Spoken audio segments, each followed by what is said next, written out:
கார்த்திகா ஏரி தாத்தா என்ற கதை. ஒரு ஊரில் ஏரி தாத்தா என்று இருந்தார். அவர் சர்ச்சில் ஜெபம் பண்ணியிருந்தார். அப்ப சாமுவேல், சின்ன சாமுவேல் அந்த தாத்தா கூட இருந்தார். அந்த தாத்தா கூட ஜெபிப்பார், வசனம் படிப்பார், பாட்டு படிப்பார், எல்லாம் செய்திருந்தார். அப்போ ஒரு நாள் ஏசப்பா கூப்பிட்டிருந்தார். சாமுவேல் சாமுவேல் சாமுவேல் என்று கூப்பிட்டார். அப்ப தாத்தா கிட்டே போய் கேட்டார், தாத்தா நீங்க கூப்பிட்டீங்களான்னு கேட்டார். இல்லையே, நான் கூப்பிடலையே அப்படின்னு சொன்னார். ரிட்டன் போய் சாமுவேல் படுத்தாள். ரிட்டன் சாமுவேல் சாமுவேல் கூப்பிட்டான். அப்ப ரிட்டன் தாத்தா கிட்டே போய் கேட்கிறான், சொல்லும் அடியேன் கேட்கிறேன் சொல் அப்படின்னு சொன்னார் தாத்தா. அப்ப இன்னொரு டைம் சாமுவேல் சாமுவேல் கூப்பிடுங்க, சொல்லும் அடியே நான் 3 வாட்டி கூப்பிடுறார்.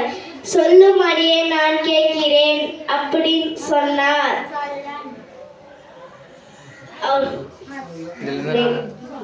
இது வந்து நான் சாமுவேல் போல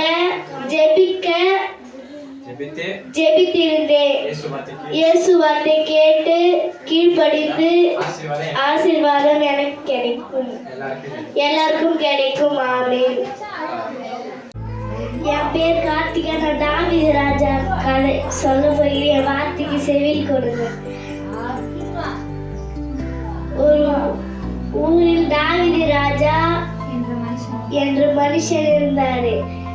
ஏசப்பாக்கு கீழ்ப்படிந்திருந்தாரு. அவர் 7 வாட்டி ஜெபித்தாரு.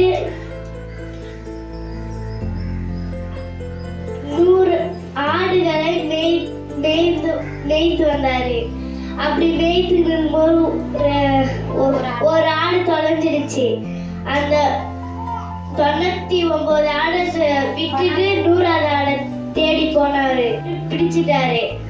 அப்படி தேடி கண்டுபிடிச்சிட்டு ஒரு மரத்துக்கடியில் ரெஸ்ட் எடுத்துட்டு இருக்கும்போது சிங்கம் வந்து கவிட போச்சு. ராஜா அந்த உண்டிகளை வச்சு அடிச்சிட்டாரு. 2வது ரிட்டன் கொஞ்ச நேரத்துக்கு இருக்கும்போது 2வது கரடி வந்துச்சு. கரடியும் உண்டிகள் வச்சு அடிச்சிட்டாரு.